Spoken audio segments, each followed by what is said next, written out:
Assalamu alaikum wa rahmatullahi wa barakatuhu jama'a 'yan Nijar. Muna muku fatan alkhairi, muna fatan kowa da kowa na nan cikin ƙoshin lafiya. Yau mun zo da wani maudu'i ne muna so mu yi kira ga dukkan al'umma na Nijar kuma babban maudu'i dai da ya kawo ni shi ne ina so in yi magana a bisa abubuwa uku. Na farko dai ina kira ga malamanmu abin da ya shafi bambanci tsakaninsu da rashin jituwa da kuma wancan bai yarda da maganar da wancan ya faɗi ba, wancan ya raina wancan da dai sauransu. Shi ne abin da muke so mu yi kira ga malamanmu su haɗa kanunsu, su ajiye wannan bambanci da yake hana ruwa gudu kuma kowa ya riƙe addinin shi, kowa ya darajanta addinin na wani, kenan shi ne abin da zai kai mu gaba. Domin muddin in dai ya kasance tsakanin malamai ba sa jituwa, malamai sun sha bamban, malamai wani ya yi gabas wani ya yi yamma, to wannan gaskiya zai tsida mu guri guda domin mu taimakonku ne duk muke nema. Ku ne iyayenmu kuma ku ne malamanmu, to kenan duk wani abin da ya shafi irin matsaloli irin haka wanda yau Nijar ta tsinci kanta ana buƙatar malamai. To in ya kasance tsakaninku babu haɗin kai, babu jituwa, an sha bamban da sauransu, to wannan lallai kam kenan ba zai kai mu ba gaba. Abu na biyu kuma abin da ya shafi ƙabila ne, to yana da kyau duk wani zance na ƙabila a yau a Nijar ya kamata mu ajiye shi a gefe, ya kasance kenan babu wani bambanci, ya kasance tsakaninmu ana fahimtar juna kuma babu wani bambanci da cewa wannan ƙabilar wancan ne ko kuma wancan ƙabilar wancan ne. Abu na uku yana da kyau 'yan siyasa kenan abin da ya shafi 'yan adawa su ajiye wannan adawa tasu a kote, saboda a yau dai adawar nan dai ba za ta taimaka mana ba, domin Nijar ta tsinci kanta cikin wani hali wanda yake adawa dai ba ita ba ce wadda za ta yi mana amfani a yanzu. Adawa in kuka biye mata kenan zai ƙara yamutsa lamarin ne kawai.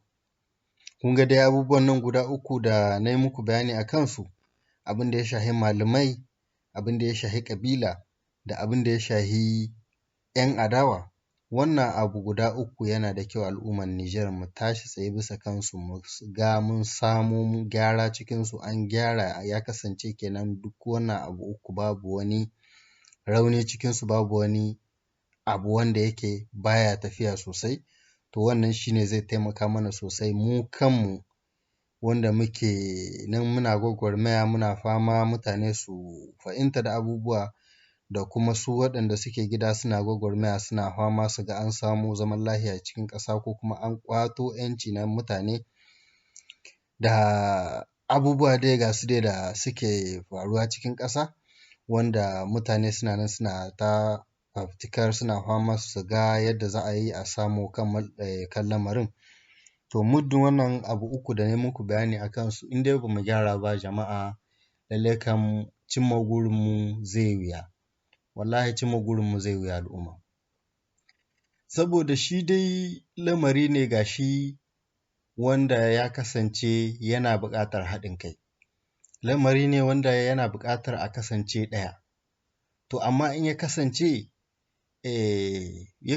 tsakaninmu akwai irin wannan ɗan matsaloli da dai sauransu da abubuwa dai wanda dai an sha bamban, lallai kam ba za a cimma guri guda ɗaya ba, saboda kowa inda ya nufa ba ɗaya ba ne.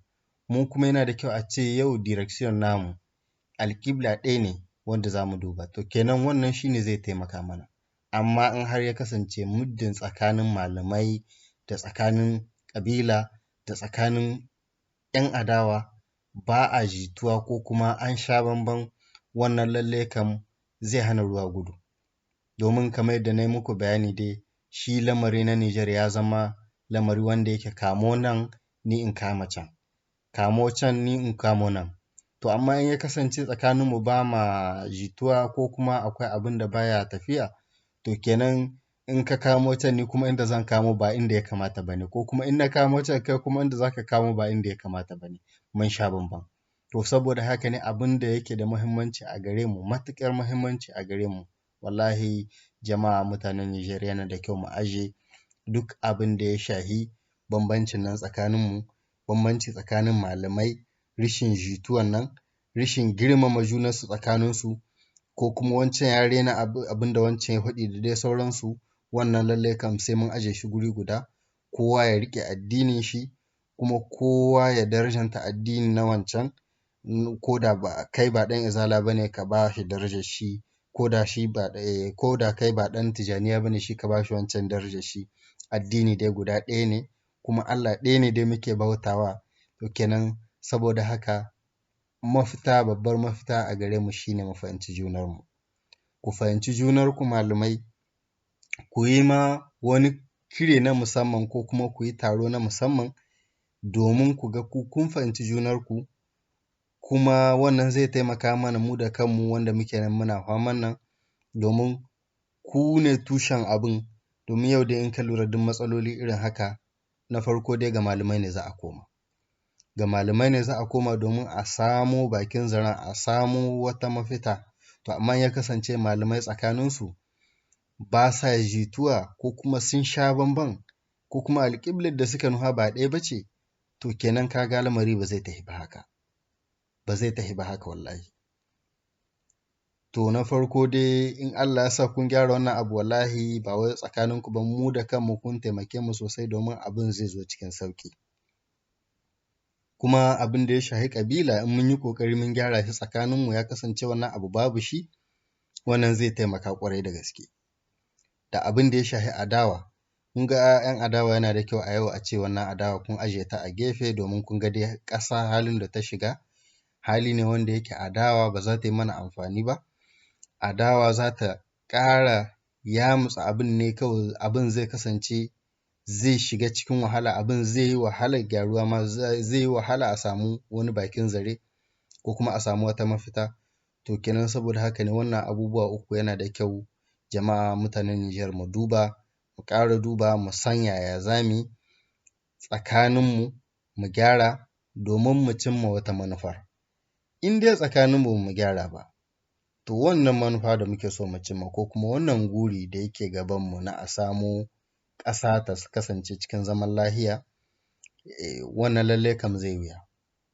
Domin shi dai na farko dai kamar yadda aka faɗi, kafin ka ce wane gyara, kai ka gyara naka. Amma ya kasance kai baka gyara ba, kuma ka ce wane gyara, to wannan lallai kam abu ne wanda ba zai yiwu ba, wallahi al'umma. To saboda haka ne muna ƙara kire don Allah da annabi malamanmu, ku san duk hanyar da za ku bi. Ku bi duk hanyar da za ku bi domin ku ga kun kasance ɗaya, kun haɗa kanunku, wannan zai taimaka mana. Bayan haka ƙabila yana da kyau duk wannan zance mu share shi, wannan abu mu aje shi a gefe. Da abin da ya shafi 'yan adawa, wannan adawa su aje ta a gefe. Adawa abu ne wanda yana da kyau, to amma kamar yadda Nijar ta tsinci kanta cikin halin nan, kowa ya san da cewa lallai kam adawa a yanzu ba ta mana amfani, kuma ba za ta kai mu gaba ba. Saboda haka ne da Allah da annabi jama'a ya kamata mu gyara, mu haɗa kanunmu, sannan kuma za mu samu mu cimma gurinmu, mu ciwo ma matsalar nan, mu samu mafita insha Allahu. Allah ya taimake mu, Allah ya kama mana, Allah ya kare mu. Assalamu alaikum wa rahmatullahi wa barakatuh.